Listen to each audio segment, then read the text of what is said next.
Lieutenant Jake Sullivan thought he could intimidate anyone on base. He was dead wrong. In less than 3 seconds, Sergeant Diana Torres would turn his aggressive lunge into a nightmare of twisted bone and shattered pride, all while 267 soldiers watched in stunned silence. The crack of his shoulder breaking would echo across Camp Blackwood for years to come. But what happened next would change everything they thought they knew about the quiet woman who fixed their vehicles. Before we jump back in, tell us where you're tuning in from, and if this story touches you, make sure you're subscribed, because tomorrow I've saved something extra special for you. The Texas heat pressed down on Camp Blackwood like a suffocating blanket, turning the asphalt into waves of shimmering mirages that danced between the rows of military vehicles.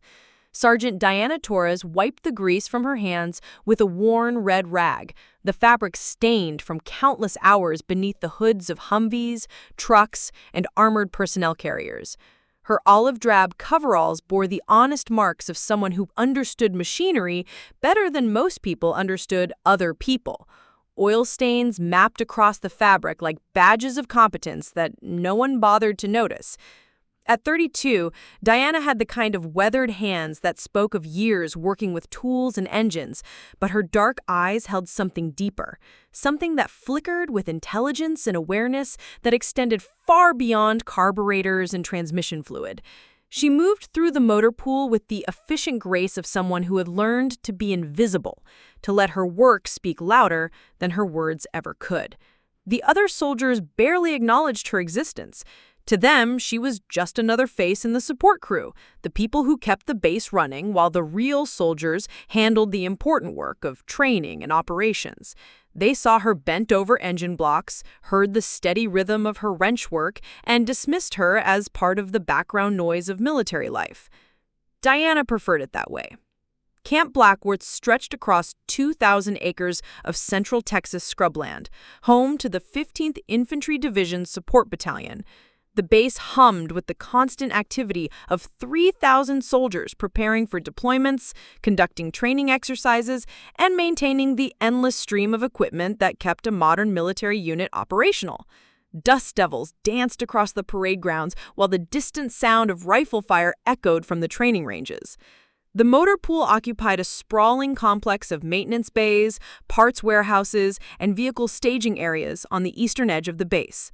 Diana had worked there for 18 months, ever since her transfer from Fort Carson. The official paperwork listed her previous assignment as logistics coordination, a bland description that revealed nothing about why a sergeant with her qualifications had ended up turning wrenches in the Texas heat. Her supervisor, Staff Sergeant Nina Clark, was one of the few people who treated Diana with genuine respect. Nina had 20 years in the Army and the kind of intuition that came from watching thousands of soldiers pass through her command. She recognized competence when she saw it, even when it came wrapped in mysterious circumstances. "Torres, you got that Humvee running yet?" Nina called from the dispatch office, her voice carrying easily across the maintenance bay. "Just finished the alternator replacement. She's ready for the inspection tomorrow." Tomorrow's inspection was the reason for the increased activity around the base. Colonel Robert Sturming had announced a surprise readiness evaluation, the kind of high-stakes review that could make or break careers. Every vehicle, every weapon, every piece of equipment had to function perfectly. The inspection would culminate in a mandatory formation of all personnel. 267 soldiers standing in perfect ranks while distinguished visitors evaluated the unit's capabilities. Diana had been through countless inspections during her military career, though none quite like this one. The rumors suggested that Pentagon officials would be present, possibly even congressional staffers evaluating budget allocations.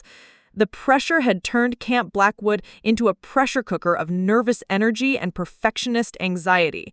She closed the hood of the Humvee and began cleaning her tools with the methodical precision that characterized everything she did. Each wrench returned to its designated slot, each screwdriver aligned with its partners. Organization wasn't just habit for Diana. It was survival instinct, the kind of attention to detail that once kept her alive in places where mistakes measured themselves in body counts. The sound of approaching boots made her look up. Private Tyler Brooks, barely 20 years old with the eager face of someone still convinced that military service was an adventure, jogged toward her across the motor pool. "Sergeant Torres, Staff Sergeant Clark wants to see you in the office," he said, slightly out of breath from his sprint across the compound. Diana nodded and began walking toward the dispatch office, her boots leaving dusty prints on the concrete. Tyler fell into step beside her, his nervous energy obvious in the way he kept adjusting his uniform and checking his watch. "You hear about the new lieutenant?" Tyler asked, his voice carrying the mixture of curiosity and apprehension that accompanied all discussions of new leadership. "Which one?" Diana replied, though she had a feeling she knew exactly who Tyler meant. "Sullivan, Jake Sullivan, transferred in from Fort Bragg last week. Supposed to be some kind of hotshot officer, but—" Tyler trailed off, glancing around to make sure no one was listening.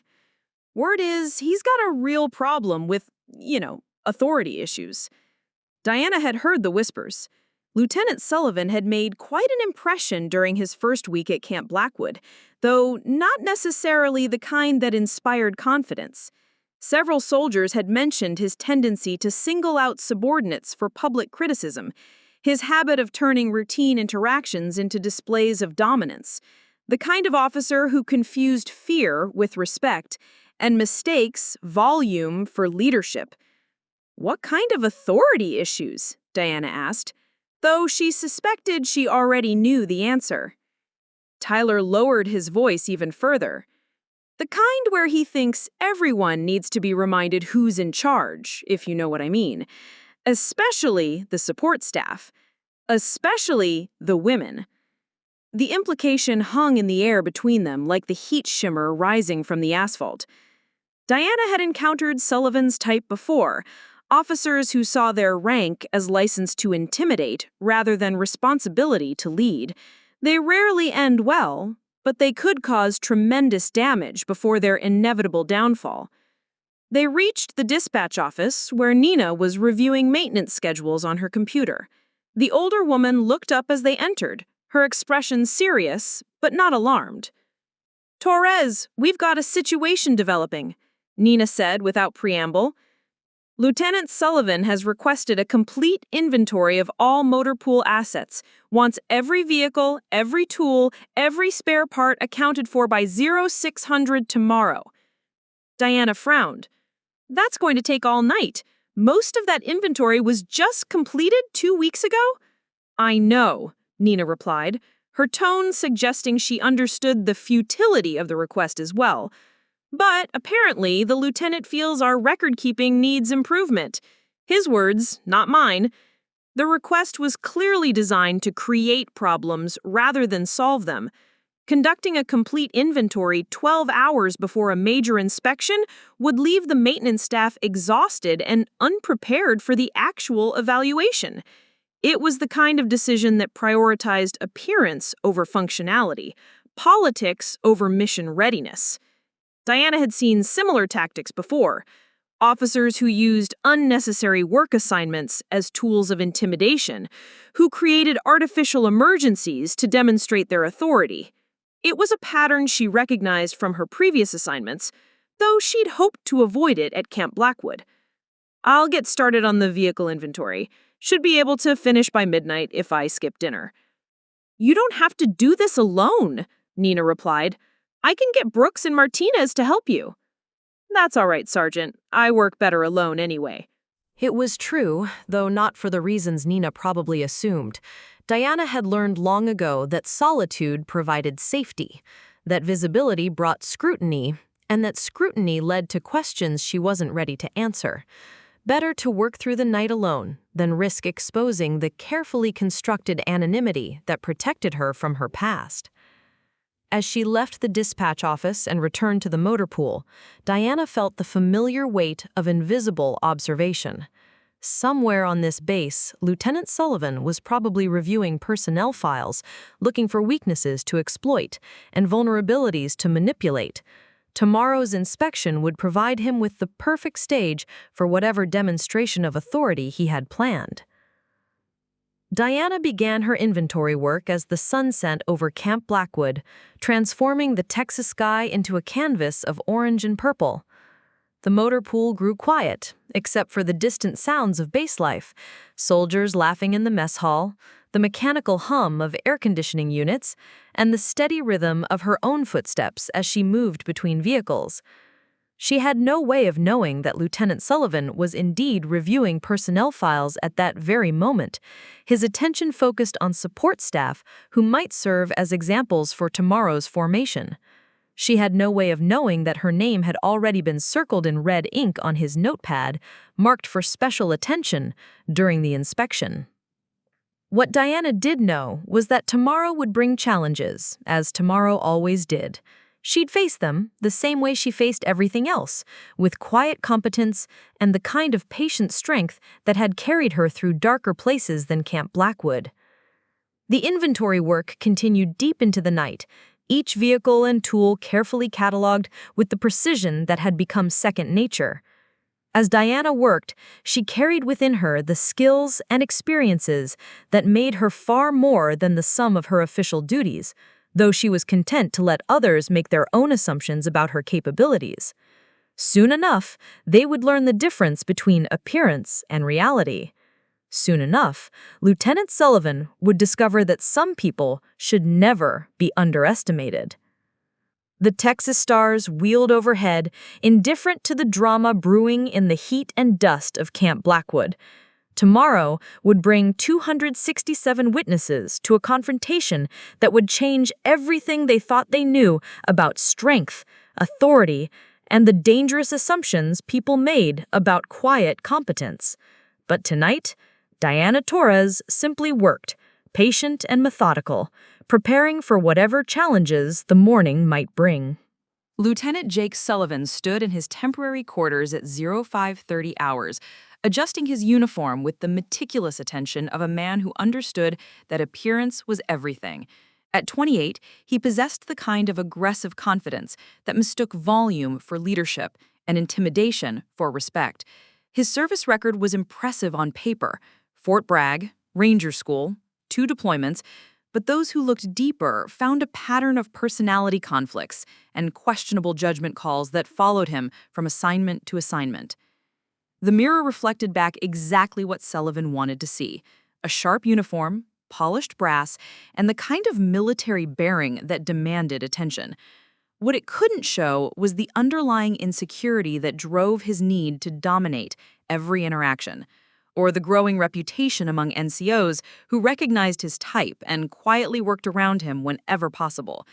Sullivan had arrived at Camp Blackwood with specific instructions from his previous commanding officer, instructions couched in diplomatic language but carrying an unmistakable message.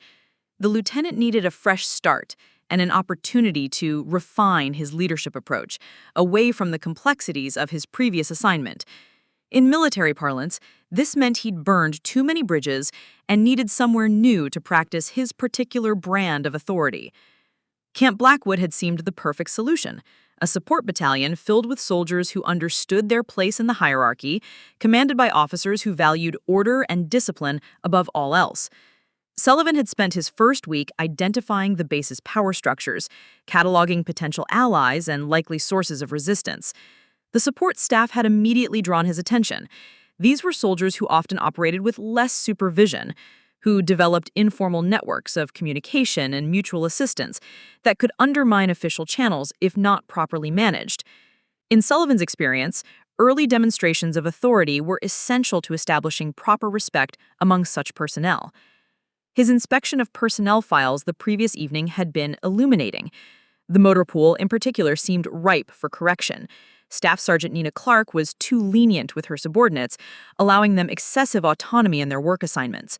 Several junior soldiers showed signs of insufficient military bearing, while others appeared to have developed familiarity with their supervisor that bordered on insubordination. But it was Sergeant Diana Torres who had captured Sullivan's particular interest. Her file was oddly sparse for someone with her years of service. Previous assignments listed only unit designations without specific duties. Her commendations were generic, lacking the detailed descriptions typically found in exemplary personnel records. Most intriguingly, her transfer to Camp Blackwood had been processed through channels that suggested someone with significant influence had intervened on her behalf. Sullivan recognized the pattern. Torres was likely another problem soldier who'd been quietly shuffled from assignment to assignment, her real issues carefully omitted from official documentation. The kind of soldier who traded on connections rather than competence, who learned to game the system rather than excel within it. Today's inspection would provide the perfect opportunity to address such problems. Sullivan finished his uniform inspection and walked outside into the pre-dawn darkness of Camp Blackwood. The base was already stirring with activity as soldiers prepared for the day's evaluation. Kitchen staff were setting up breakfast service, while maintenance crews conducted final equipment checks. The air carried the mixed scents of diesel fuel, coffee, and Texas dust that characterized military installations worldwide. The lieutenant made his way toward the motor pool, ostensibly to conduct a preliminary inspection of vehicle readiness. In reality, he wanted to observe the support staff during their morning routine, to identify potential weaknesses that could be exploited during the formal evaluation. He found Diana Torres exactly where he'd expected, bent over the engine compartment of a Humvee, her coveralls already showing fresh stains from the morning's work. She was alone in the maintenance bay, moving with the efficient precision of someone who'd performed these tasks thousands of times. Sullivan watched from the doorway, cataloging details that reinforced his assumptions about her character. Her uniform was regulation but worn, lacking the crisp appearance that demonstrated pride in military service. Her hair was pulled back in a practical ponytail rather than styled to military standards. Most tellingly, she seemed completely absorbed in her work, oblivious to his presence despite his deliberate positioning in the entrance. "Lieutenant Jake Sullivan," called Sullivan, his voice carrying the sharp edge of command authority. Diana straightened slowly and turned to face him, wiping her hands on a shop rag. Her expression was neutral, professionally courteous but revealing nothing about her thoughts. Sullivan noted the way she maintained eye contact without appearing challenging, the careful balance of someone who'd learned to navigate military hierarchies without drawing unwanted attention. "Good morning, Lieutenant," Diana replied, her voice steady and respectful. "I trust you completed the inventory I requested," Sullivan said, stepping further into the maintenance bay. His boots clicked against the concrete floor with deliberate emphasis, the sound designed to reinforce his authority in the space. "Yes, sir. The complete list is on Staff Sergeant Clark's desk, ready for your review." Sullivan nodded, though he'd already decided the inventory would be inadequate regardless of its actual quality. The point hadn't been to improve record-keeping, but to establish his expectations for immediate compliance with his directives. "I'll be conducting personal inspections throughout the day," Sullivan continued, moving closer to where Diana stood. "I expect all personnel to be prepared for detailed questioning about their duties, their equipment, and their commitment to this unit's mission." The implied threat was clear. Diana would be subjected to public scrutiny designed to find fault, regardless of her actual performance. Sullivan watched her reaction carefully, looking for signs of nervousness or defiance that would justify the treatment he'd already planned. Instead, Diana simply nodded again. "Understood, Lieutenant. Is there anything specific you need me to prepare?" Her calm acceptance frustrated Sullivan more than open resistance would have. He'd expected either cowering deference or stubborn defensiveness, responses that would have confirmed his assumptions about her character and justified his planned actions. This quiet professionalism was harder to attack directly. "Just be ready to explain every aspect of your work to myself and the inspection team," Sullivan said, allowing his voice to carry a subtle threat. "Some of us believe that attention to detail separates real soldiers from those who are simply marking time." The insult was carefully calibrated, clear enough to establish his superior position, but ambiguous enough to avoid direct insubordination charges if Diana chose to respond. Sullivan had used similar tactics throughout his career, finding that indirect attacks were often more effective than explicit confrontation. Diana's expression didn't change. "I understand, Lieutenant. I'll be ready." Sullivan felt his irritation growing. The sergeant was either too obtuse to recognize the challenge he'd presented or too arrogant to respond appropriately. Either way, she clearly needed a more direct lesson about respect and military hierarchy. "See that you are," Sullivan said, turning on his heel and walking back toward the entrance. "Today's inspection will be thorough. Very thorough." As he left the motor pool, Sullivan was already refining his plans for the day's demonstration. Diana Torres represented exactly the kind of problem that undermined unit cohesion and military discipline. Her apparent indifference to his authority, her comfortable assumption that competence alone was sufficient, her obvious belief that she could avoid accountability through quiet compliance, all of it needed correction. The formal inspection would provide 267 witnesses to whatever lesson he chose to teach. By the time the day was over, every soldier at Camp Blackwood would understand that Lieutenant Jake Sullivan expected immediate deference and unquestioning obedience from everyone under his command. What Sullivan didn't know was that Diana Torres had recognized his type within seconds of their first interaction. She'd served under officers like him before, in places where incompetent leadership carried far more deadly consequences than embarrassment or career damage. She'd learned to navigate such personalities with the same calm precision she brought to vehicle maintenance, identifying problems early, understanding their potential impact, and preparing appropriate responses. As Sullivan walked away, convinced of his tactical advantage, Diana returned to her work with the same methodical focus that had always served her well. The Humvee's engine ran smoothly under her hands, responding to her expertise the way equipment always did when properly understood and carefully maintained. Today would bring challenges, as today always did. Diana would meet them the same way she met everything else, with quiet competence and the kind of patient strength that had been forged in places far more dangerous than Camp Blackwood. The morning sun climbed higher over the Texas landscape, painting the motor pool in harsh shadows and brilliant light.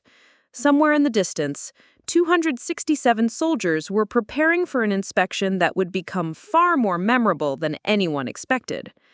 But for now, Diana Torres simply worked, carrying within her skills and experiences that made her far more than the sum of Lieutenant Sullivan's assumptions. By 0800 hours, Camp Blackwood had transformed into a showcase of military precision, orchestrated by Colonel Robert Sterling's exacting standards. The parade ground had been swept until not a single piece of debris remained visible.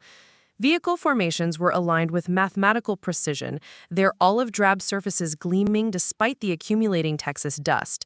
Soldiers moved with the heightened awareness that accompanied high-stakes evaluations, their uniforms crisp and their equipment spotless. Diana completed her final pre-inspection checks in the motor pool, methodically verifying fluid levels and tire pressure on the vehicles designated for demonstration. Each task was performed with the same careful attention she brought to all her work, but today carried additional weight. The inspection would determine not just her unit's readiness rating, but potentially her own future at Camp Blackwood. Staff Sergeant Nina Clark appeared at her shoulder, clipboard in hand, and worry lines creasing her weathered face. "Torres, you got everything ready for the dog and pony show?" "All vehicles operational and inspection ready," Diana replied, closing the hood of the last Humvee. "Maintenance logs are up to date and spare parts inventory matches the computerized records." Nina nodded approvingly, but her expression remained troubled. "Good work. Just keep your head down today, you know? Lieutenant Sullivan's been asking a lot of questions about personnel assignments. Seems particularly interested in the support staff." Diana had expected as much. Officers like Sullivan rarely confine their demonstrations of authority to single interactions. Today's inspection would provide him with a captive audience and official justification for whatever lesson he'd decided to teach. "Any specific areas of concern?" Diana asked, though she suspected the answer would be predictably vague. "Nothing I can put my finger on," Nina replied. "Just a feeling that he's looking for problems to solve, whether they exist or not." "You've been doing solid work here, Torres. Don't let anyone tell you different." The reassurance carried the weight of experience. Nina had survived 20 years in the Army by learning to read the political currents that could make or break careers. Her warning was both personal and professional, a recognition that competence alone wasn't always sufficient protection against ambitious officers seeking to make impressions. As Diana gathered her tools and secured the maintenance bay, she could hear the growing activity throughout the base. Drill sergeants barked orders at formation commanders. Vehicle engines roared to life as drivers conducted final operational checks. The PA system crackled with announcements about assembly times and inspection procedures. Private Tyler Brooks jogged into the motor pool, his young face flushed with excitement and nervousness. "Sergeant Torres, Staff Sergeant Clark, you need to see what's happening on the parade ground. They've got bleachers set up for the VIPs, and there's more brass than I've ever seen in one place." Diana followed Tyler outside, where the scope of the day's evaluation became immediately apparent. The parade ground had been transformed into an amphitheater of military pageantry.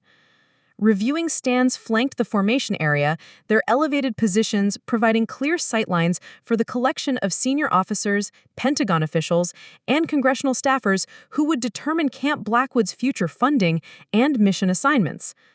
Colonel Sterling stood near the primary reviewing stand, resplendent in his dress uniform and clearly in his element. This was his opportunity to showcase the unit he'd spent 2 years building, to demonstrate that Camp Blackwood deserved its place in an increasingly competitive military landscape.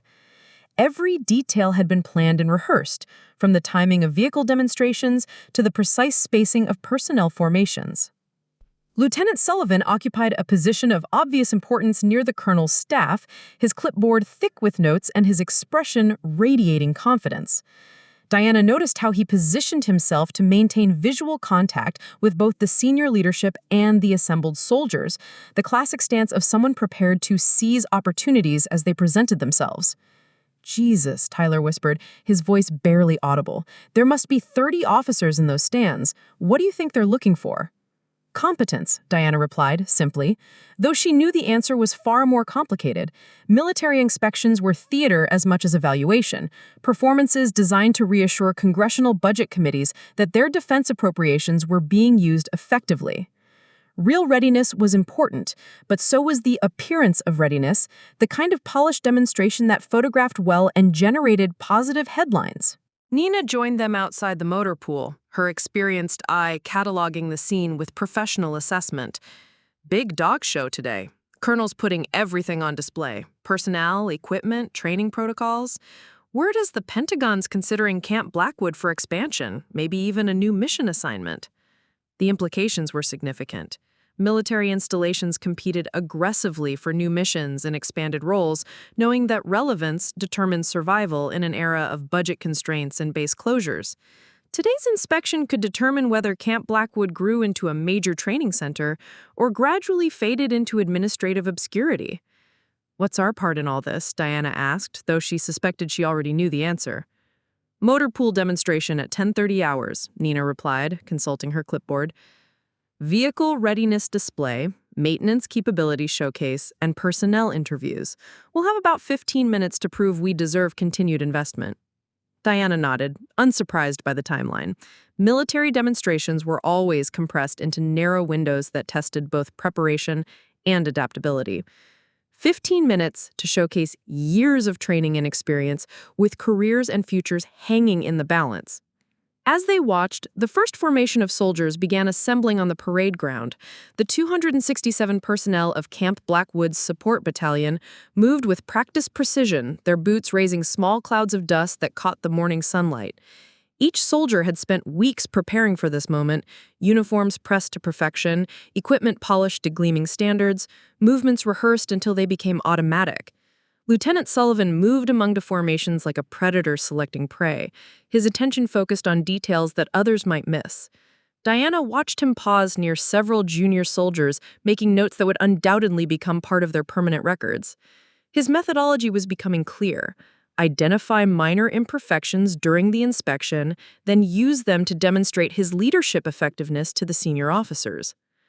"There he is," Tyler muttered, following Diana's gaze. "Heard he dressed down Martinez yesterday for having a loose thread on his uniform. Made him stand at attention for 20 minutes while he explained proper military appearance standards." The story was typical of Sullivan's approach, using trivial infractions to justify disproportionate responses, creating fear through unpredictable enforcement of arbitrary standards.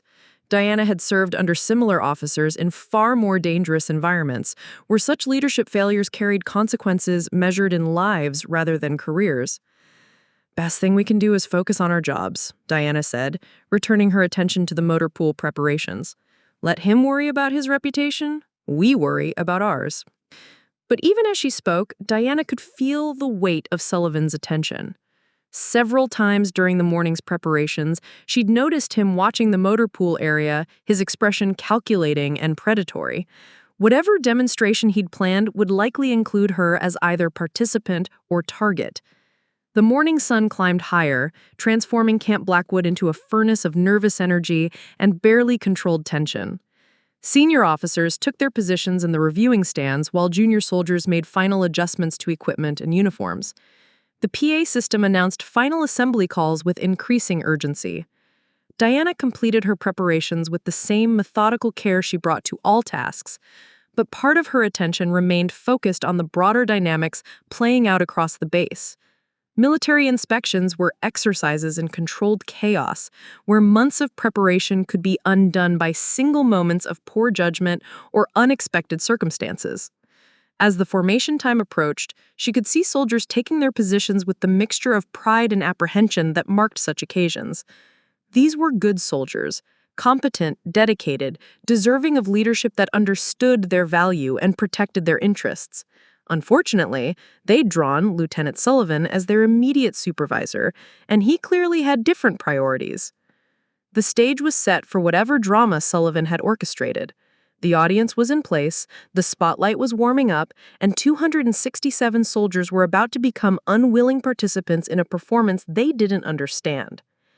Diana Torres stood ready to meet whatever challenges the day might bring, carrying within her experiences that made her far more prepared than anyone realized. The morning heat was building toward its daily crescendo, but the real temperature was about to rise in ways that would surprise everyone present. Soon, very soon, Lieutenant Sullivan would learn that some assumptions are more dangerous than others. The formation of 267 soldiers stretched across the parade ground in perfect alignment, their shadows creating geometric patterns on the sun-baked asphalt. Colonel Sterling stood at the reviewing stand's podium, his voice carrying easily across the assembled ranks as he delivered opening remarks to the distinguished visitors. The morning had progressed flawlessly, according to his carefully orchestrated timeline. Vehicle demonstrations had exceeded expectations, equipment displays had drawn approving nods from Pentagon officials, and the precision of his soldiers had been nothing short of exemplary. Diana Torres stood in the second rank of the support battalion formation, her position carefully assigned to keep maintenance personnel visible but not prominent during the ceremony. The motor pool demonstration had concluded successfully 20 minutes earlier, with every vehicle performing exactly as designed and every maintenance record passing detailed scrutiny. Staff Sergeant Nina Clark had fielded technical questions with expertise that clearly impressed the evaluation team. Lieutenant Sullivan occupied his designated position near the formation's left flank, his clipboard heavy with notes and his expression radiating satisfaction. The morning had provided numerous opportunities to demonstrate his leadership effectiveness: minor uniform corrections delivered with theatrical authority, equipment inspections conducted with meticulous attention to detail, and personnel interviews that showcased his comprehensive knowledge of unit operations. But Diana could see that Sullivan wasn't satisfied with routine success. His eyes continuously scanned the formation, searching for opportunities that would distinguish this inspection from countless others. The kind of memorable moment that would cement his reputation among the senior officers and establish his authority beyond question. Colonel Sterling concluded his remarks and gestured toward the evaluation team. Distinguished guests will now conduct individual assessments of personal readiness and technical competency. Lieutenant Sullivan will coordinate the demonstration. The moment Sullivan had been waiting for had arrived. He stepped forward with practiced confidence, his voice carrying the authority of someone completely comfortable with public attention. "Thank you, Colonel. Ladies and gentlemen, today's evaluation will showcase not just our equipment capabilities, but the caliber of personnel who maintain our operational readiness. Sullivan's gaze swept across the formation, lingering momentarily on Diana before continuing. Military excellence requires constant vigilance, continuous improvement, and the willingness to address deficiencies wherever they're found. The coded language was unmistakable to anyone familiar with military politics. Sullivan was preparing to identify problems that required correction, to demonstrate his leadership through public accountability measures. The 267 soldiers standing at attention became a captive audience for whatever lesson he'd decided to teach. "Sergeant Torres," Sullivan called, his voice cutting across the morning air with surgical precision, "step forward." Diana felt the collective attention of the formation shift toward her as she took 3 measured steps forward and executed a precise about-face. The reviewing stand, previously a distant collection of senior officers, now loomed directly in front of her, 30 pairs of eyes evaluating her bearing, her uniform, her response to unexpected scrutiny. "Yes, Lieutenant," Diana replied, her voice steady and professionally neutral. Sullivan approached with deliberate slowness, each step calculated for maximum dramatic effect. His clipboard was positioned to be visible to both the formation and the reviewing stand, emphasizing the official nature of whatever evaluation he was about to conduct. "Sergeant Torres represents our motor pool maintenance section," Sullivan announced to the assembled dignitaries. "A critical component of our operational readiness that requires constant attention and rigorous standards." Diana remained at attention, her expression unchanged despite the growing tension she could feel radiating from the formation behind her. This was clearly Sullivan's planned demonstration, using her as an example to showcase his attention to detail and commitment to military standards. "Tell me, Sergeant," Sullivan continued, stepping closer until he stood directly in front of her. "How long have you been assigned to Camp Blackwood?" 18 months, Lieutenant." "And your previous assignment?" "Fort Carson, Colorado, Lieutenant." Sullivan made a show of consulting his clipboard, though Diana suspected he already knew whatever information it contained. "Fort Carson. Logistics coordination, according to your personnel file. Quite a change, moving from logistics to hands-on maintenance work." The implication was clear. Diana had somehow been demoted or reassigned due to inadequate performance. Sullivan was constructing a narrative of failure that would justify whatever correction he'd planned. "I requested the transfer, Lieutenant. I prefer working with equipment." "You prefer it?" Sullivan repeated, allowing a note of skepticism to creep into his voice. "Interesting. Most soldiers in logistics coordination consider it a step up from maintenance duties." Diana remained silent. Any response would either confirm Sullivan's implied criticism or appear defensive. Better to let him reveal his intentions without providing additional ammunition. Sullivan circled around her slowly, conducting an exaggerated inspection of her uniform and equipment. The performance was clearly designed for the reviewing stand's benefit, demonstrating his thoroughness and attention to detail through public examination of a subordinate. "Your uniform appears to meet basic standards," Sullivan announced, though his tone suggested this was barely adequate rather than praiseworthy. "However, I notice your boots show significant wear patterns. Excessive scuffing on the toes suggests improper maintenance practices." The criticism was absurd. Diana's boots showed exactly the kind of honest wear expected from someone who spent days crawling under vehicles and working in maintenance bays. But Sullivan had found his opening, the minor imperfection he could leverage into a larger demonstration. "Furthermore," Sullivan continued, his voice rising to ensure everyone could hear, "your hands show obvious signs of oil stains despite this morning's inspection preparation. This suggests either inadequate personal hygiene standards or failure to properly prepare for formal evaluation." Diana felt the formation's attention intensify behind her. Soldiers who worked alongside her daily knew the accusation was unfair. Oil stains were inevitable for anyone doing real maintenance work, and her hands were actually cleaner than usual thanks to the morning's careful preparation. But Sullivan wasn't interested in accuracy. He was interested in theater. "Lieutenant," Diana said quietly, "the stains are from this morning's final equipment checks. All required maintenance was completed according to—" "Sergeant Torres, you will speak only when asked direct questions. Your attempt to justify substandard appearance demonstrates exactly the kind of attitude problem that undermines military discipline." The accusation hit the formation like a physical blow. Diana could hear the subtle shift in breathing, the barely audible murmur of soldiers recognizing the unfairness of Sullivan's attack. She was being publicly humiliated for doing exactly the job she'd been assigned to do. But Sullivan wasn't finished. He stepped closer, invading her personal space with the aggressive posture of someone establishing dominance. "In my experience, Sergeant, soldiers who make excuses for their appearance usually have deeper issues with authority and accountability." The threat was becoming explicit.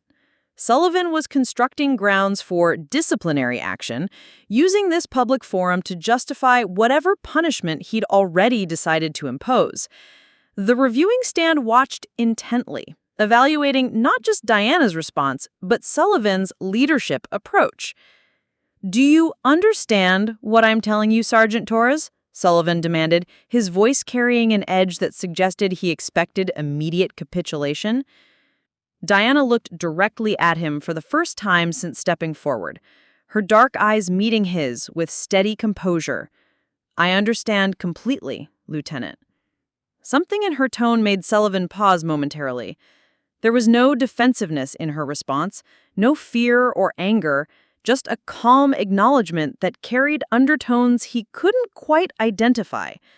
For a brief moment, his confident narrative wavered as he encountered something unexpected. But Sullivan had committed to his performance in front of 267 witnesses and 30 senior officers. Retreat was impossible now, even if his instincts were beginning to suggest caution. "Good," Sullivan said, stepping even closer. "Then you'll understand why I need to conduct a more thorough evaluation of your fitness for duty." The threat was now explicit and physical. Sullivan had escalated beyond verbal humiliation into territory that would require Diana either to submit to whatever degradation he'd planned or respond in ways that would justify even harsher consequences. Behind Diana, the formation held its collective breath. In the reviewing stand, senior officers leaned forward with professional interest, sensing that this routine inspection was becoming something more significant. Diana Torres stood perfectly still, carrying within her experiences and training that made her far more dangerous than Lieutenant Sullivan could possibly imagine. The morning sun beat down on Camp Blackwood, but the real heat was just beginning to build. In less than 60 seconds, everything Sullivan thought he knew about power, authority, and the assumptions people made about quiet competence would be violently redefined in front of 267 witnesses. Lieutenant Sullivan's confidence had reached its peak as he stood inches from Diana Torres, his voice carrying across the parade ground with theatrical authority. The reviewing stand's attention was completely focused on his demonstration of leadership, and the 267 soldiers behind Diana provided the perfect audience for whatever lesson he'd decided to teach. "Sergeant Torres," Sullivan announced loudly enough for everyone to hear, "your attitude and appearance suggest a fundamental lack of respect for military standards. I think a more hands-on evaluation is required." Without warning, Sullivan reached toward Diana's collar, ostensibly to inspect her uniform more closely, but clearly intending to physically intimidate her in front of the assembled crowd. His movement was aggressive and deliberate, the kind of boundary violation designed to provoke either submission or a reaction that would justify harsh disciplinary action.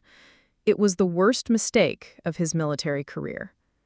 Diana's response was instantaneous and devastating.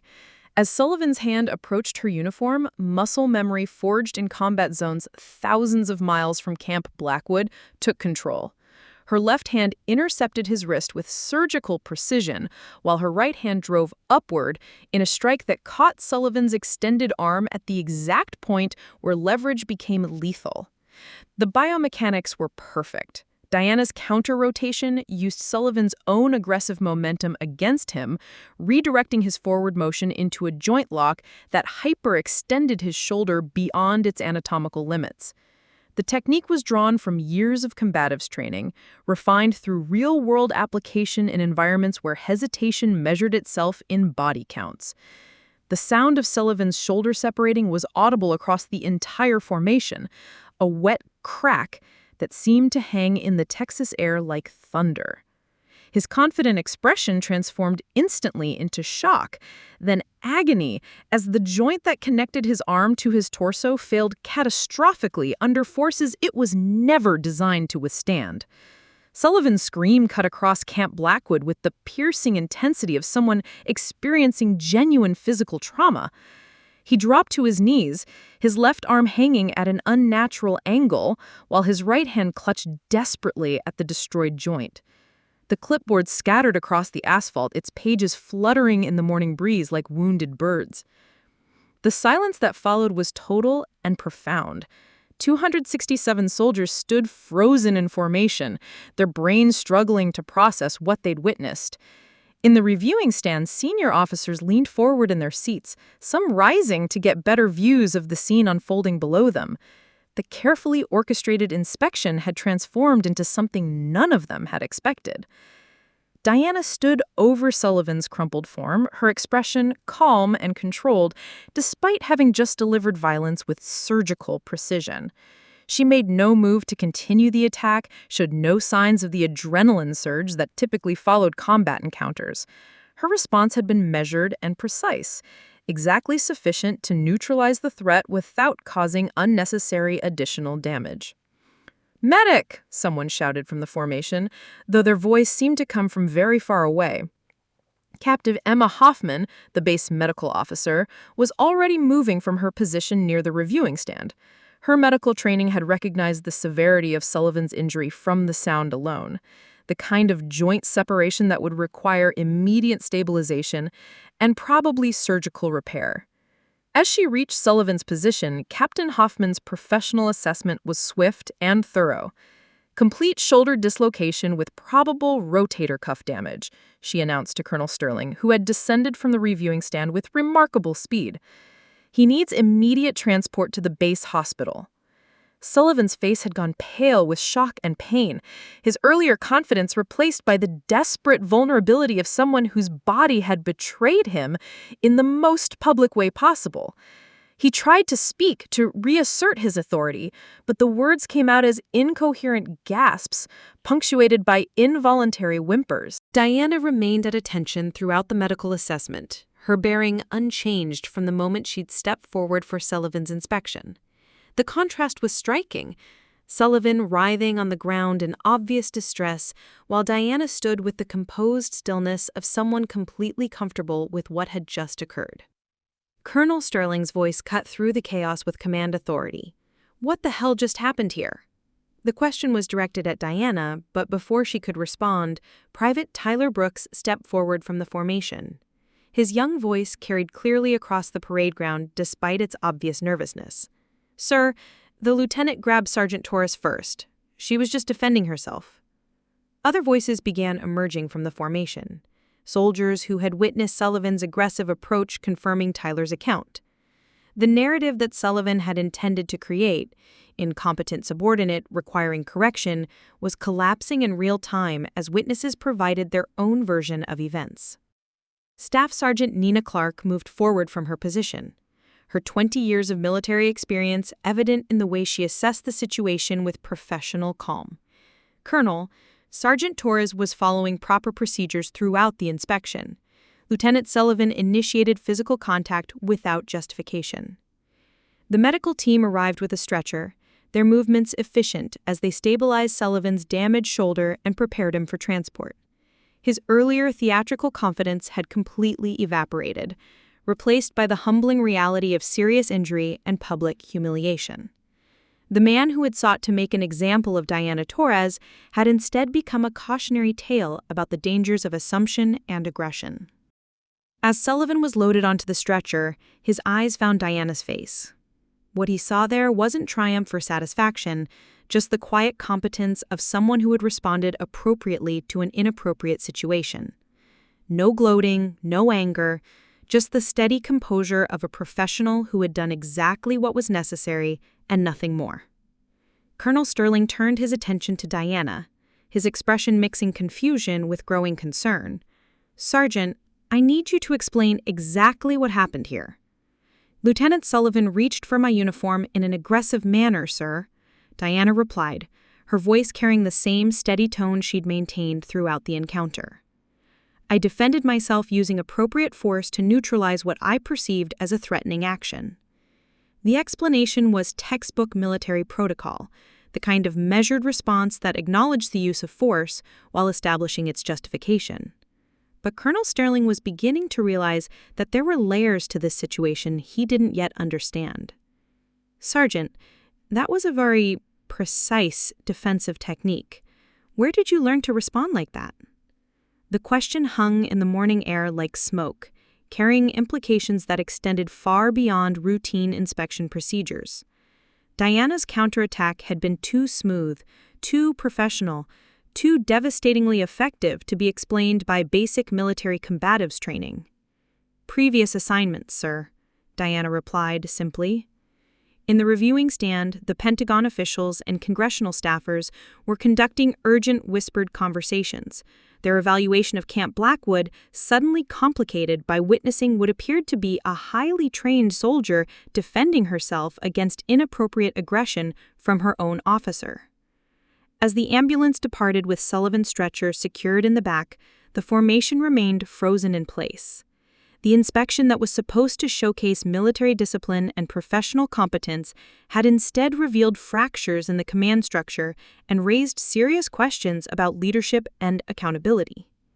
Diana Torres stood quietly in the center of it all, her calm presence somehow more commanding than Sullivan's theatrical authority had ever been. In less than 3 seconds, she had neutralized a threat, protected herself from assault, and demonstrated capabilities that went far beyond vehicle maintenance and equipment repair. The Texas sun climbed higher, but the real heat was just beginning. Questions were forming in the minds of senior officers who realized they might not know as much about Diana Torres as they thought they did. Soon, very soon, those questions would lead to answers that would change everything. The ambulance carrying Lieutenant Sullivan disappeared beyond the base perimeter, its red lights flashing against the harsh Texas morning as Colonel Sterling stood in the center of what had been a routine inspection and was now rapidly becoming a crisis of command authority. The 267 soldiers remained in formation, their discipline holding despite the unprecedented events they'd witnessed, but Sterling could feel the undercurrents of shock and confusion rippling through the ranks. "Sergeant Torres," Sterling said, his voice carrying the measured tone of a commander who realized he was navigating uncharted territory. "I need you to remain available for questioning.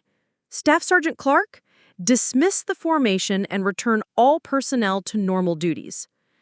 As the soldiers began dispersing across Camp Blackwood, Sterling caught the eye of Captain Sarah Bennett, the base intelligence officer who had been observing the inspection from the reviewing stand.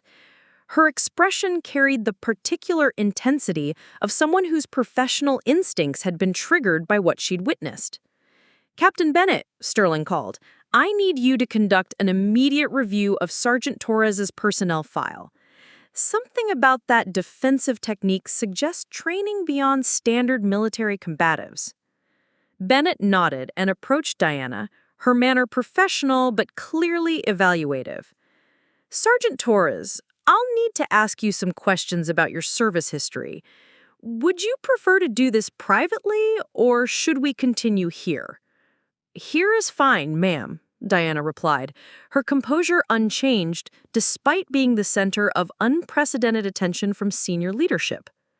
Bennett consulted her tablet, scrolling through what appeared to be official records. "Your file indicates previous assignment at Fort Carson, Colorado, logistics coordination, but I'm not seeing the detailed training records that would typically accompany such assignments." Diana remained silent, recognizing the probing nature of the question.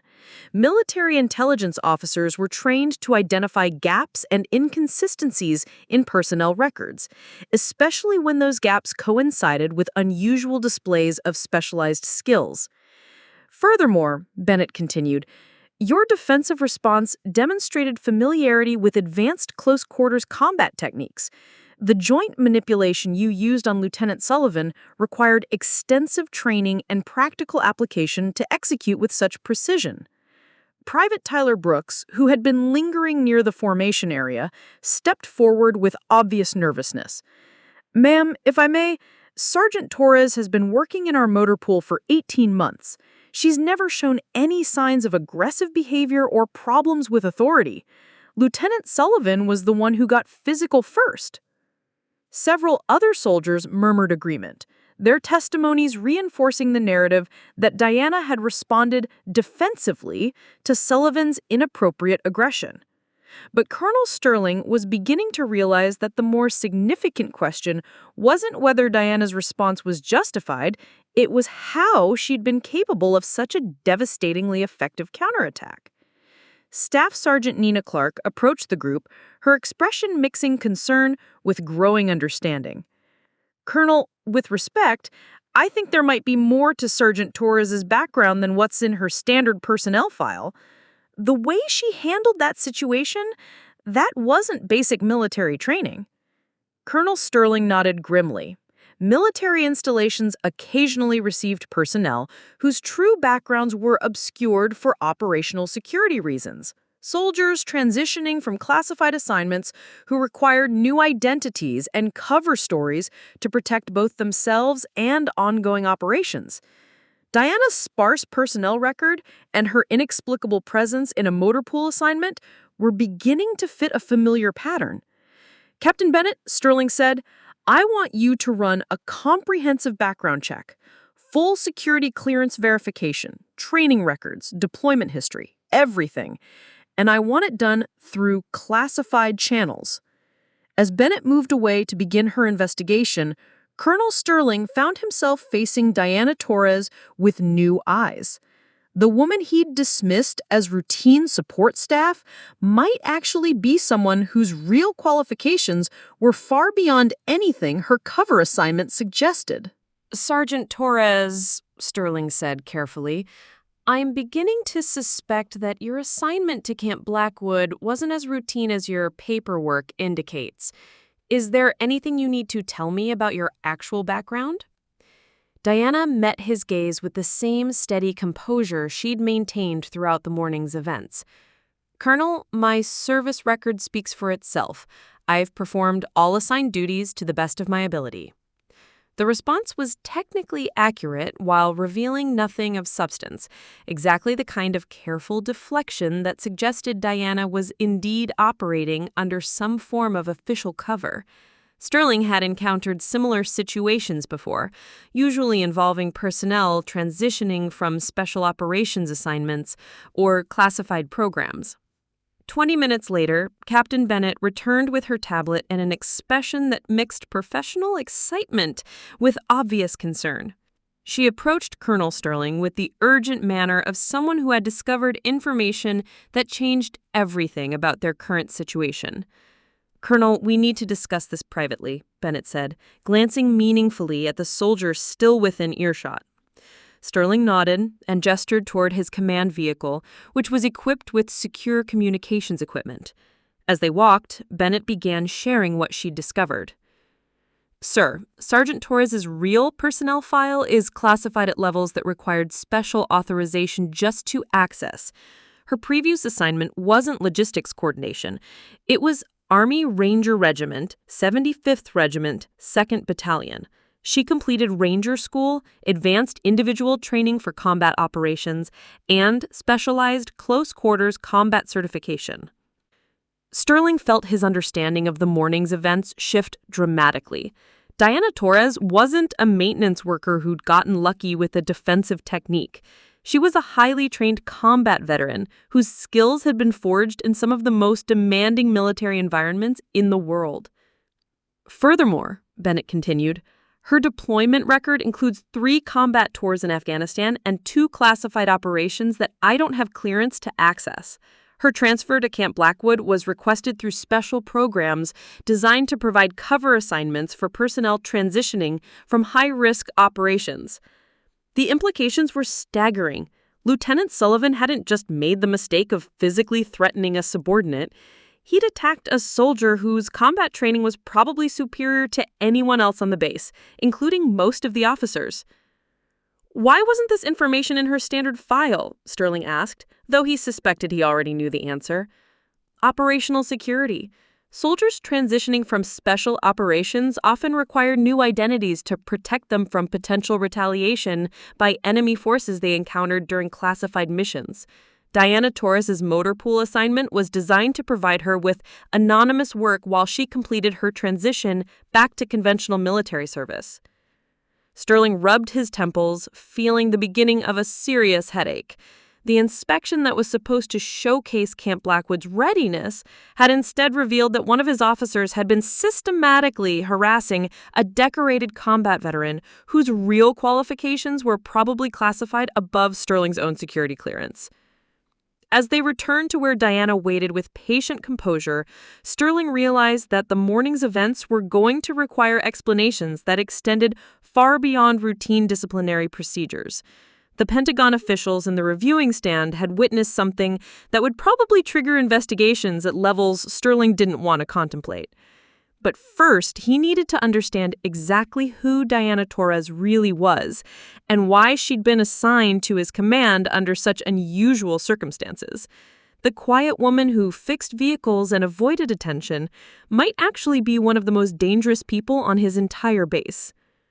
The Texas sun climbed higher, but Sterling suspected that the heat generated by this morning's revelations would continue building for weeks to come. Lieutenant Sullivan's broken shoulder was just the beginning of consequences that would ripple through command structures he was only beginning to understand. Diana Torres stood quietly in the center of it all, carrying secrets that were about to transform everyone's understanding of strength, competence, and the dangerous assumptions people made about the soldiers who preferred to work in the shadows. Colonel Sterling's secure communications equipment crackled to life 30 minutes after Captain Bennett's initial revelation, connecting Camp Blackwood to Pentagon offices that most military personnel never knew existed. The voice on the other end belonged to General Patricia Wade, Deputy Director of Special Operations Personnel Management, a woman whose authority extended into classified realms that operated far beyond conventional military structures. Colonel Sterling, General Wade's voice, carried the crisp authority of someone accustomed to managing sensitive situations. "I understand you've had an incident involving one of our transitioning personnel. I need a complete briefing on the current situation." Sterling glanced at Diana, who stood at attention near his command vehicle with the same patient composure she'd maintained throughout the morning's chaos. "General, Sergeant Diana Torres was physically assaulted by one of my lieutenants during a routine inspection. Her defensive response resulted in severe injury to the officer. We've since discovered that her personnel file contains classified information we weren't previously aware of." "Sergeant Torres is operating under Program 7 protocols," Wade replied, her tone becoming more serious. "Her cover assignment was designed to provide anonymous transition opportunities following completion of highly classified operations. What's the current security status of her real identity?" Captain Bennett leaned closer to the communications equipment. "Ma'am, this is Captain Bennett, Base Intelligence Officer. The incident occurred in front of 267 soldiers and approximately 30 senior officers, including Pentagon officials. Sergeant Torres's defensive capabilities are now public knowledge among base personnel." The silence that followed lasted several seconds, filled only by the static of encrypted communications equipment. When General Wade spoke again, her voice carried the weight of someone calculating implications that extended far beyond Camp Blackwood. "Colonel Sterling, I'm authorizing full disclosure of Sergeant Torres's background to relevant personnel at your location. The operational security considerations that required her cover assignment have been superseded by current circumstances." Sterling felt his understanding of the situation shift once again. "General, exactly what kind of operations was Sergeant Torres involved in?" Sergeant Diana Torres served with the 75th Ranger Regiment for 6 years, Wade began, her voice taking on the tone of someone reading from official records. She completed advanced individual training with distinction, graduated first in her class from Ranger School, and was subsequently selected for the Regional Special Operations Command's most sensitive assignments. Diana remained motionless during this recitation of her background, but Sterling noticed the subtle tension in her shoulders, the body language of someone hearing their carefully protected secrets exposed to people who had no need to know such information. Her combat record includes 3 deployments to Afghanistan, where she served as a close-quarters combat specialist and intelligence-gathering operative in areas where conventional forces couldn't operate effectively.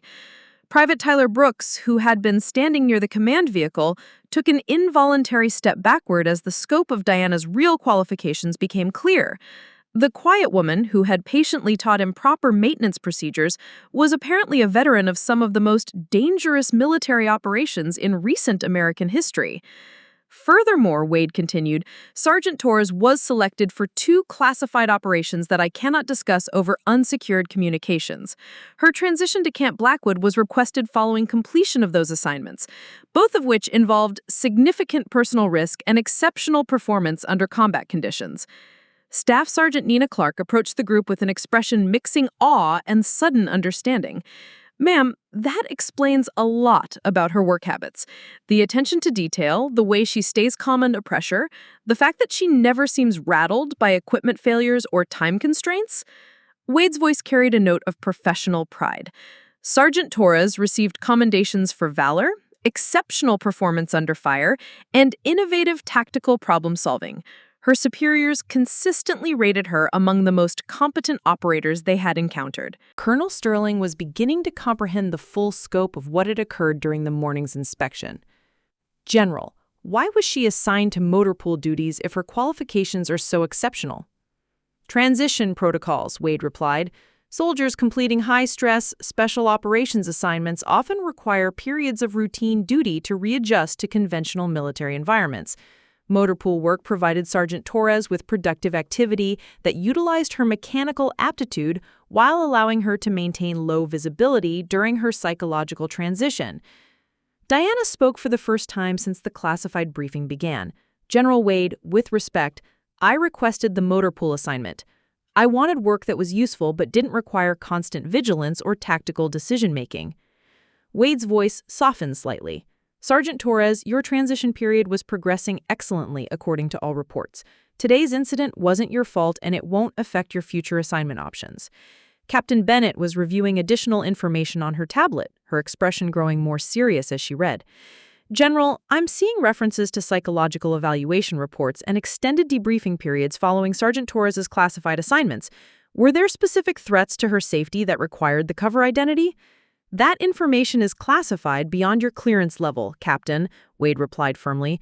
What I can tell you is that Sergeant Torres's real identity was protected for both her personal safety and operational security reasons related to ongoing intelligence activities. The implications were becoming clear to everyone present.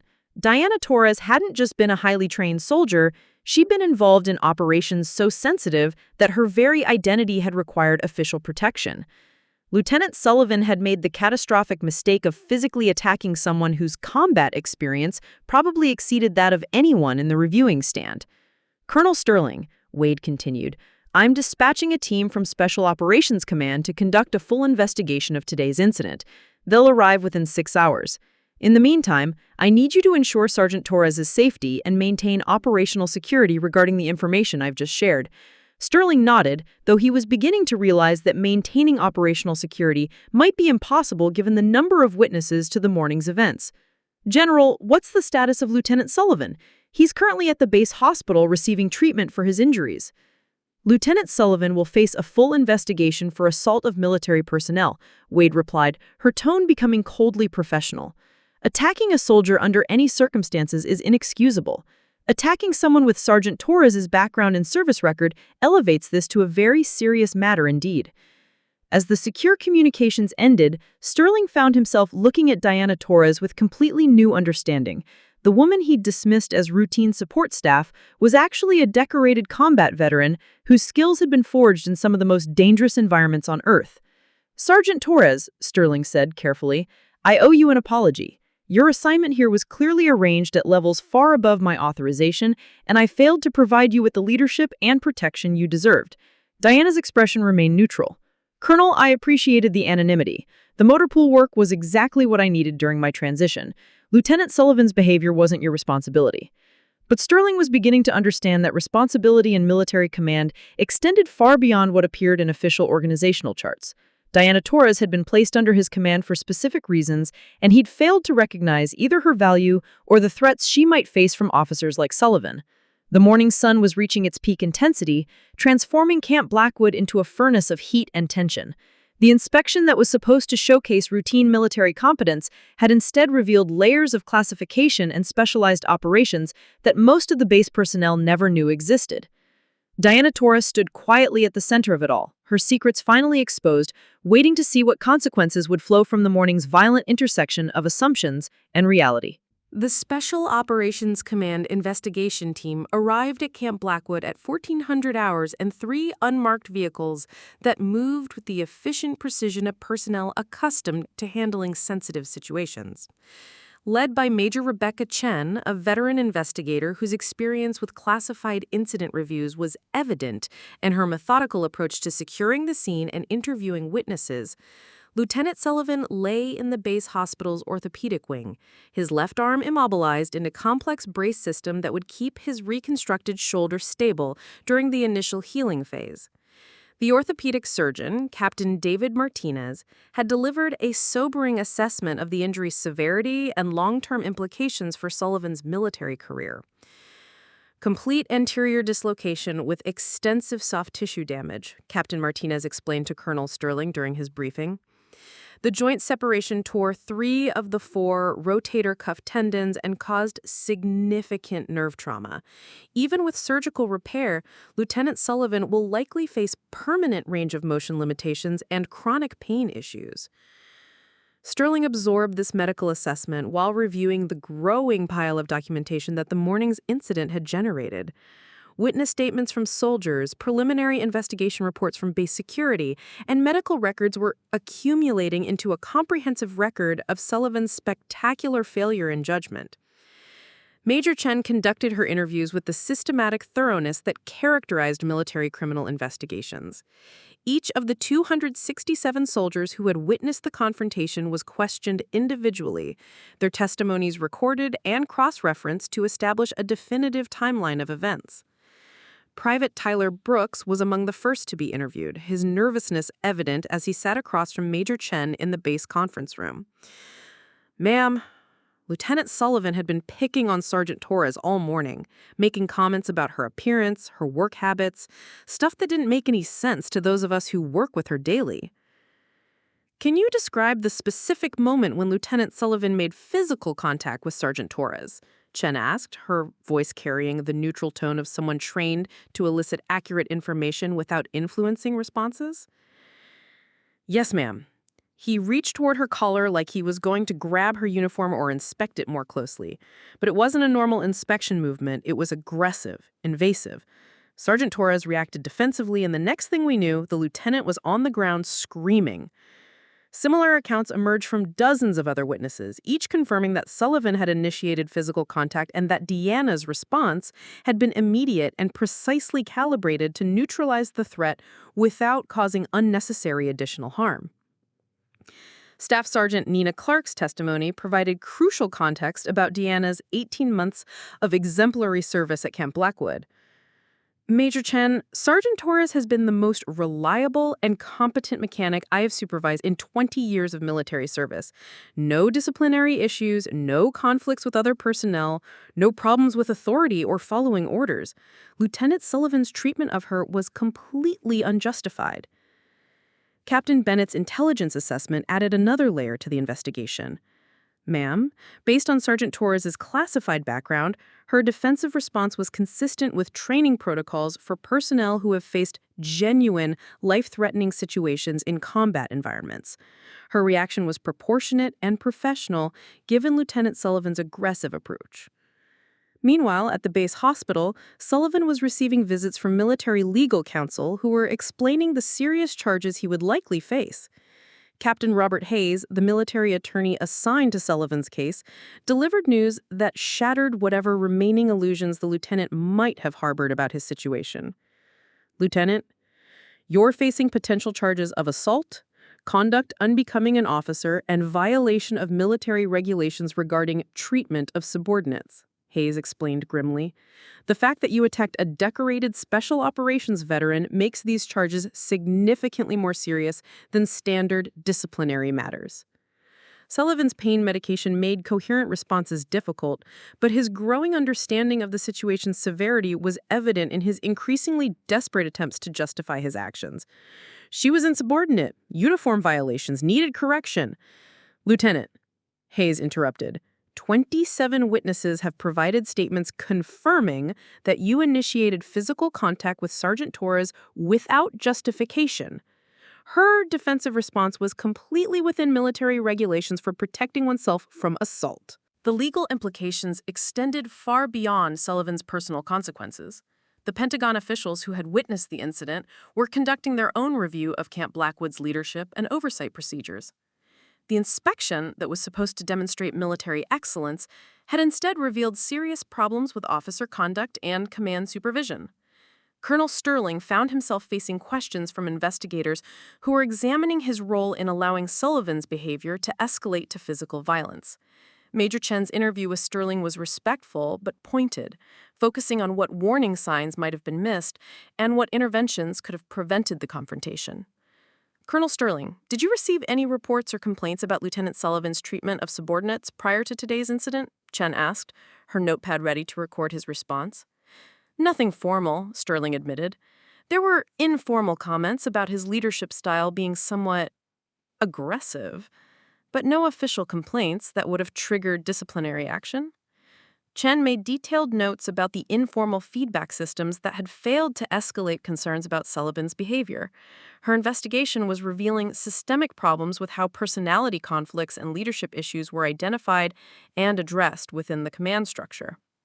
The most significant development came when Major Chen interviewed Diana herself. The session took place in a secure conference room with appropriate privacy protections for discussing classified background information. Sergeant Torres, I need you to walk me through your assessment of Lieutenant Sullivan's behavior and your decision to respond with physical force. Diana's response was measured and professional. Ma'am, Lieutenant Sullivan had been conducting what appeared to be a targeted harassment campaign throughout the morning. His approach became increasingly aggressive and invasive. When he reached toward me in a threatening manner, I responded with the minimum force necessary to protect myself from assault. Chen nodded, making notes about Diana's tactical assessment and defensive response. Did you consider alternative responses to Lieutenant Sullivan's aggression? Yes, ma'am. I could have submitted to whatever physical intimidation he intended, or I could have attempted to de-escalate verbally. However, his body language and approach suggested that submission would have led to further escalation, and verbal de-escalation was impossible given the public nature of the confrontation. The interview revealed Diana's sophisticated understanding of tactical decision-making under pressure, the kind of analytical thinking that characterized personnel trained for high-stakes combat operations.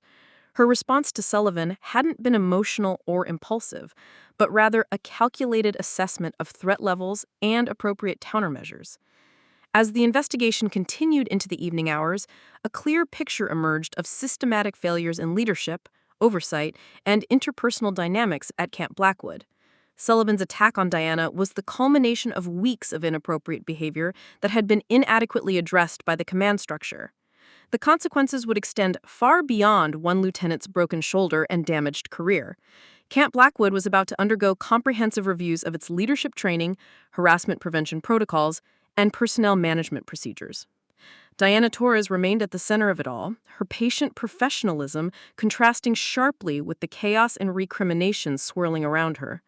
The morning's violent confrontation was transforming into an institutional reckoning that would reshape how the base understood authority, competence, and the dangerous assumptions that could destroy careers in seconds. The Texas sun was setting over Camp Blackwood, but the heat generated by the day's revelations would continue building for weeks to come. 2 weeks after the confrontation that shattered Lieutenant Sullivan's shoulder and career, Camp Blackwood had been transformed by the comprehensive investigation that followed. Major Chen's team had completed their review with the methodical thoroughness that characterized military justice when serious violations occurred, and the consequences were swift and decisive. Lieutenant Jake Sullivan faced a court-martial hearing that would determine his future in the United States Army. The charges against him had expanded beyond simple assault to include conduct unbecoming an officer, violation of regulations regarding treatment of subordinates, and creating a hostile work environment. His military career, which he believed was destined for promotion and recognition, lay in ruins around him. The medical prognosis for his shoulder injury had proven as grim as Captain Martinez initially predicted. Despite surgical reconstruction, Sullivan would never regain full range of motion in his left arm. The joint would remain permanently weakened, prone to dislocation under stress, and subject to chronic pain that would worsen with age and activity. More devastating than the physical consequences were the professional implications. Sullivan's fitness for duty evaluation concluded that his injuries would prevent him from meeting the physical requirements necessary for continued military service. The medical board recommended immediate disability discharge with reduced benefits, a career ending not in honor but in documented failure of leadership and judgment. Colonel Sterling stood in his office reviewing the formal commendation that had arrived from Special Operations Command, his expression mixing pride with the residual embarrassment of having failed to recognize Diana Torres's true qualifications during her 18 months under his command. Sergeant Diana Torres, the commendation read, demonstrated exceptional professionalism, tactical competence, and adherence to military regulations when subjected to unprovoked assault by a superior officer. Her measured response utilized precisely appropriate force to neutralize a threat while maintaining operational discipline and protecting other personnel from potential escalation. The document was signed by General Wade and countersigned by officials whose names Sterling recognized from the highest levels of Pentagon leadership. Diana's actions during the confrontation had been reviewed by experts in military law, special operations tactics, and command responsibility, all of whom concluded that her response had been not just justified, but exemplary. Staff Sergeant Nina Clark knocked on Sterling's door, entering with the satisfied expression of someone whose professional judgment had been completely vindicated. "Colonel, I thought you'd want to know that Sergeant Torres has received a formal offer for reassignment to the Special Operations Training Command at Fort Bragg." Sterling looked up from the commendation, his interest obvious. "Instructor position?" "Advanced close-quarters combat training for incoming special operations candidates," Clark confirmed. "They want her to teach the technique she used against Lieutenant Sullivan. Apparently, her response has become a case study in appropriate defensive measures under extreme pressure." The irony was striking. Sullivan's attempt to humiliate Diana through public demonstration had instead showcased her capabilities to exactly the people most qualified to recognize and value her expertise. His theatrical performance had backfired so completely that it had actually advanced Diana's career beyond anything her anonymous motor pool assignment could have achieved. Diana herself appeared in the doorway of Sterling's office, her uniform bearing the crisp appearance that had always characterized her work, but now carried additional significance given everyone's understanding of her background. She moved with the same quiet confidence that had marked her 18 months at Camp Blackwood, but the forced invisibility was gone, replaced by the recognition she'd earned through competence rather than sought through ambition. "Colonel Sterling," Diana said, "I wanted to thank you for your support during the investigation. I know the situation created complications for you and the base." Sterling stood and extended his hand, a gesture of respect that acknowledged the shift in their professional relationship. Sergeant Torres, the complications were entirely of Lieutenant Sullivan's making. Your conduct throughout this entire situation has been exemplary. Diana accepted the handshake with the same steady composure she'd maintained throughout the crisis. I also wanted to let you know that I've accepted the reassignment to Fort Bragg. The training position will allow me to share what I've learned with soldiers who can benefit from that knowledge. The decision made perfect sense from multiple perspectives. Diana's transition period at Camp Blackwood had been successfully completed. Her psychological readjustment to conventional military life had been demonstrated under the most challenging circumstances, and her skills would be far more valuable in training special operations candidates than in maintaining vehicles. Captain Bennett entered the office carrying her tablet and wearing the expression of someone who had spent weeks unraveling the complexity of Diana's classified background.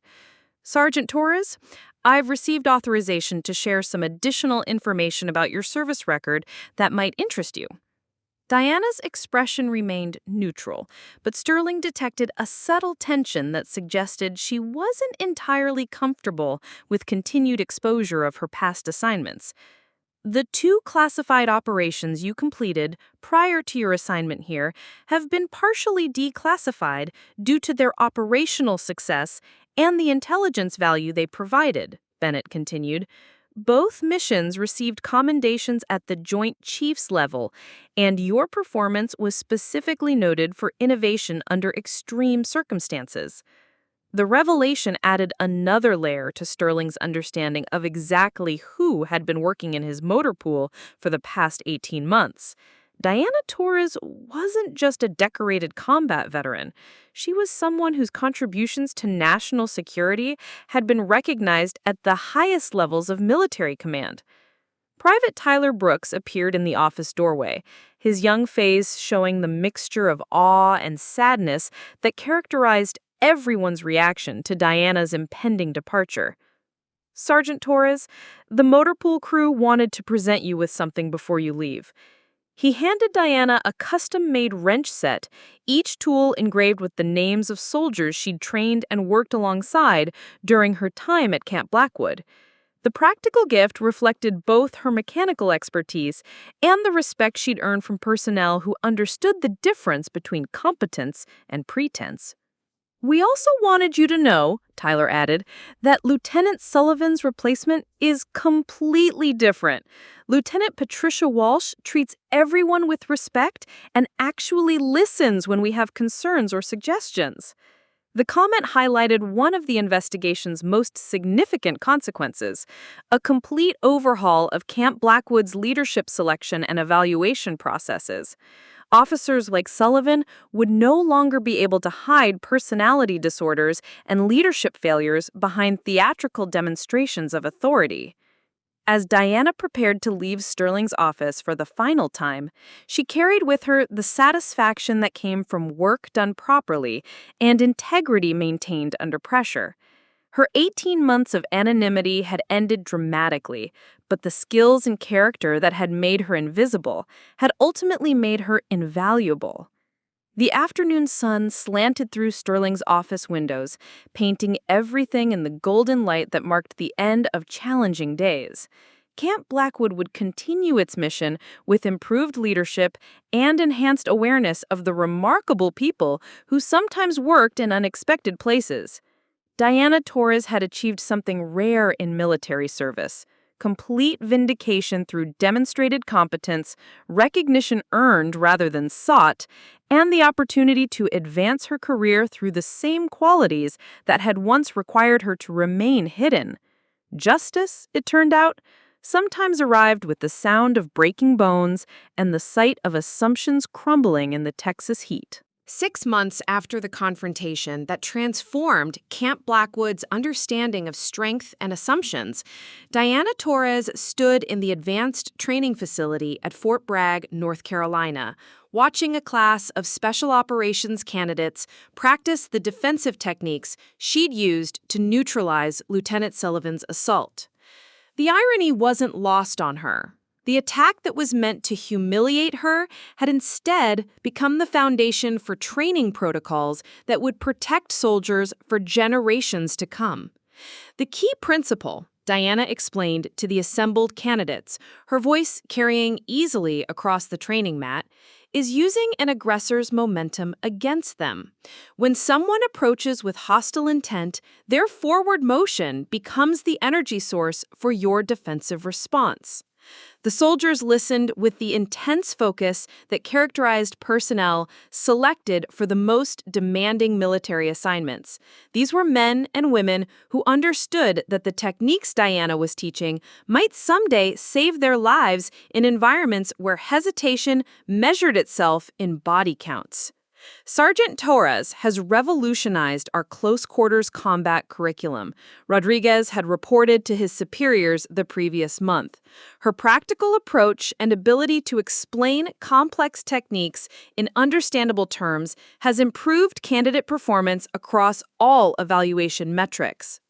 Diana demonstrated the shoulder manipulation technique that had ended Sullivan's military career, her movements fluid and controlled as she showed how proper leverage could neutralize threats from physically larger opponents. The technique required precise timing and anatomical knowledge, but when executed correctly, it was devastatingly effective. Remember, Diana continued, the goal is always to use minimum necessary force to neutralize a threat. Excessive violence often escalates situations unnecessarily and can create legal complications even when you're defending yourself. The lesson carried implications that extended far beyond physical combat techniques. Diana was teaching these soldiers to think tactically about confrontation, to assess threats accurately, and to respond with measured precision rather than emotional reaction. Private Sarah Kim, one of the few female candidates in the current training cycle, raised her hand during the question period. Sergeant Torres, how do you maintain composure when facing aggressive authority figures who use their rank to intimidate subordinates? The question struck at the heart of Diana's experience with Sullivan and the broader issues of military hierarchy that her confrontation had exposed. Diana considered her response carefully, knowing that these soldiers would face similar challenges throughout their careers. Authority based on competence deserves respect and obedience. Authority based on intimidation and abuse of power deserves resistance through appropriate channels. The challenge is recognizing the difference and responding accordingly while maintaining your own professional integrity.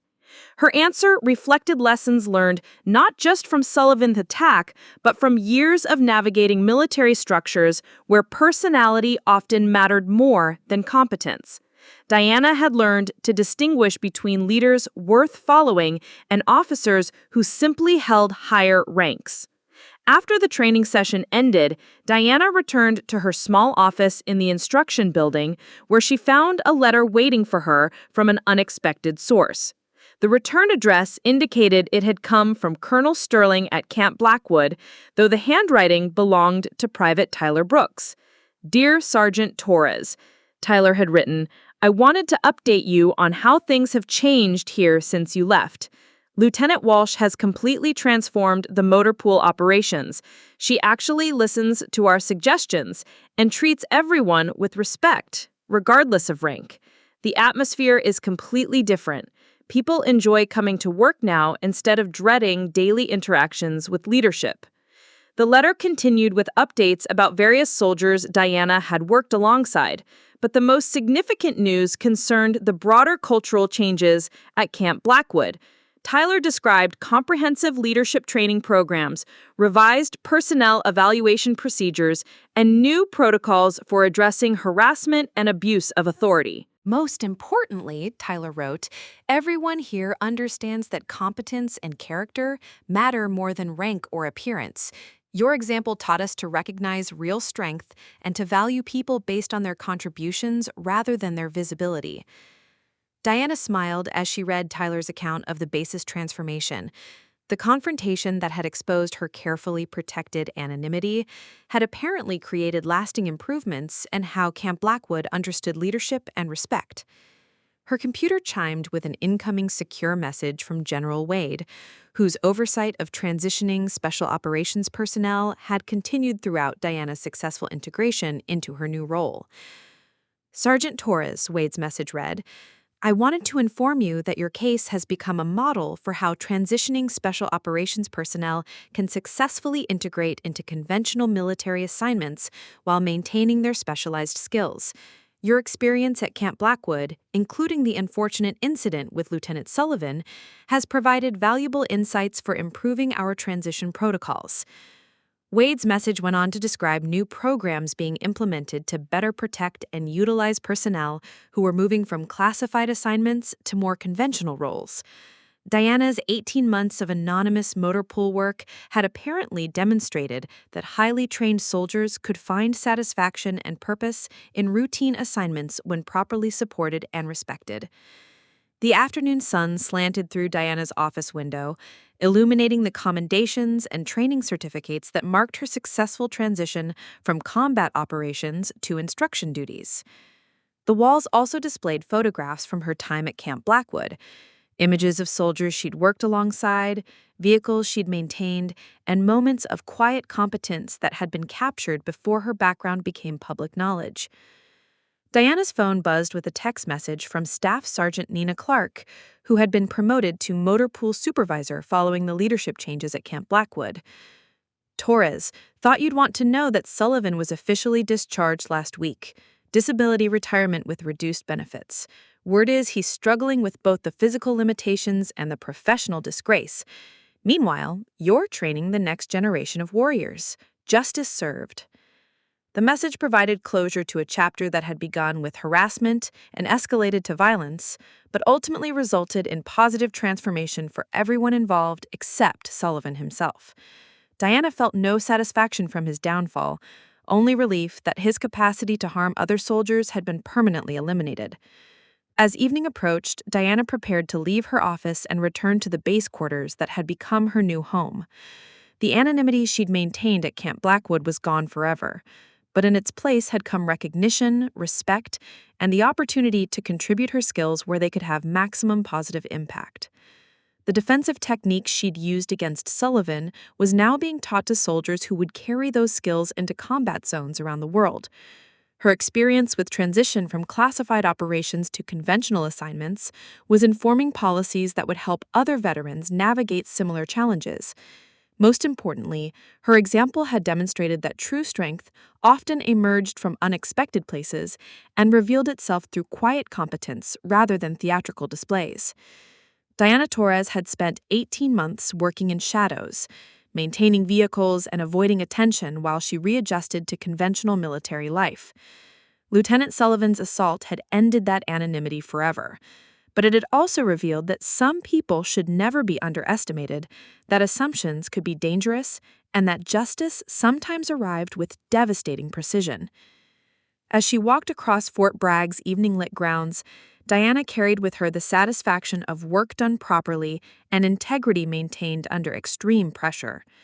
The invisible woman had become visible, and in doing so, she had illuminated truths about strength, competence, and the dangerous assumptions people made about others.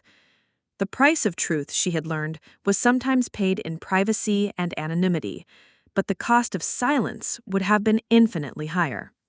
Up next, you've got 2 more standout stories right on your screen. If this one hit the mark, you won't want to pass these up. Just click and check them out. And don't forget to subscribe and turn on the notification bell so you don't miss any upload from us.